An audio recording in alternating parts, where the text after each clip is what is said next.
Bismillahirrahmanirrahim. Wahai orang-orang yang beriman, mengapa aku melihat ada di antara kamu yang merasa dengki dan iri hati kepada tetangga-tetanggamu,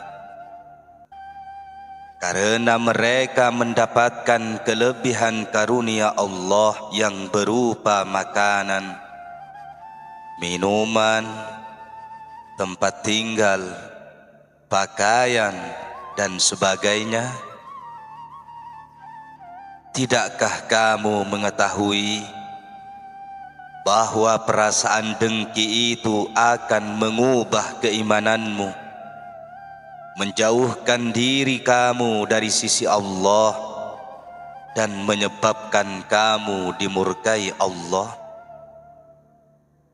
Tidakkah kamu pernah mendengar bahwa Nabi SAW bersabda, yang Allah berfirman, orang yang dengki itu adalah musuh kasih sayang kami.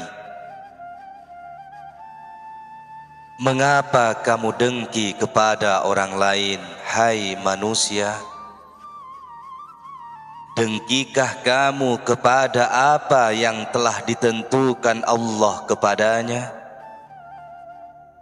Apa yang ada padanya itu sebenarnya adalah karunia Allah juga. Maka mengapa kamu merasa dengki? Allah berfirman, apakah mereka yang membagi-bagi rahmat Tuhanmu? Kami telah menentukan antara mereka penghidupan mereka dalam kehidupan dunia, dan kami telah meninggikan sebagian mereka atas sebagian yang lain beberapa derajat, agar sebagian mereka dapat mempergunakan sebagian yang lain. Dan rahmat Tuhanmu lebih baik dari apa yang mereka kumpulkan. Jika kamu dengki kepada orang lain, maka sesungguhnya kamu adalah orang yang zalim. Kamu zalim terhadap orang yang telah diberi karunia oleh Allah, padahal karunia itu telah dikhususkan baginya dan bukan bagi orang lain.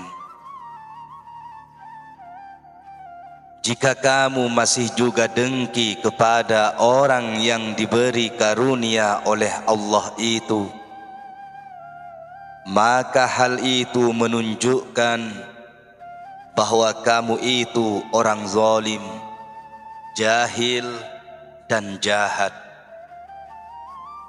Jika kamu mendengki orang lain karena kamu mengira bahwa yang dimilikinya itu adalah bagian kamu, maka kamu adalah orang jahil. Sebab apa yang telah ditentukan untuk kamu itu tidak akan lepas ke tangan orang lain, melainkan pasti akan kamu dapati. Allah tidak zalim, sebagaimana firman Allah yang maksudnya kurang lebih, ayat yang datang dari kami tidak boleh diubah-ubah, dan kami tidak zalim kepada hamba-hamba kami. Allah tidak zalim. Dia tidak akan mengambil dari kamu apa yang telah ditentukan untukmu, lalu diberikannya kepada orang lain. Tidak. Apa yang telah ditentukan untuk kamu pasti akan kamu dapatkan,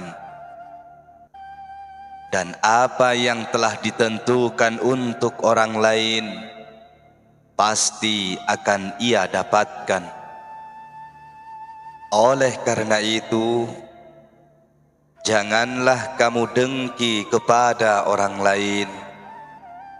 Lebih baik kamu mendengki bumi yang menjadi toko harta benda dunia seperti emas, perak, dan intan berlian sebagai simpanan raja-raja dahulu seperti Aden, Tsamud, dan Raja Persia dan Romawi. Kamu lebih baik mendengki semua ini daripada mendengki saudara-saudara kamu. Ibarat orang yang melihat seorang raja yang agung dan mempunyai tentara yang banyak sekali, mengontrol daratan dan lautan luas, serta memungut pajak untuk keperluannya sendiri dan kerakusannya sendiri. Melihat keadaan ini, orang itu tidak dengki kepadanya, tetapi dia dengki melihat seekor anjing liar yang datang pada malam hari mendekati dapur istana raja untuk mencari makanan dari sisa-sisa makanan yang dibuang oleh tukang masak, dan makanan itu sudah busuk dan basi. Orang itu dengki kepada anjing liar itu, sehingga memusuhinya dan ingin membunuhnya. Apakah ini bukan suatu kebodohan? Jika orang itu benar-benar dengki kepada anjing lapar itu, dan ia tidak dengki kepada raja yang tamak itu, maka sebenarnya orang itu adalah orang yang jahil, bodoh, dan tidak mau menimbang rasa. Ketahuilah wahai insan, apakah yang akan dihadapi oleh tetanggamu itu di hari perhitungan kelak? Sekiranya ia telah diberi nikmat oleh Allah dan karunia yang baik di dunia ini, tetapi ia tidak memanfaatkan karunia itu sesuai dengan aturan-aturan yang telah ditentukan oleh Allah. Bahkan sebaliknya ia ingkar dan memusuhi Allah serta tidak patuh kepadanya. Ketahuilah bahwa ia akan ditanya dan dimintai pertanggungjawabannya tentang apa yang telah ia perbuat dengan karunia itu. Jika karunia dan nikmat itu tidak ia pergunakan sesuai dengan keridhaan Allah, maka ia akan menyesal. Bahkan ia merasa bahwa lebih baik ia tidak menerima karunia itu di dunianya dulu. Apa yang ia sesalkan sudah terlambat. Nabi sallallahu alaihi wasallam pernah bersabda,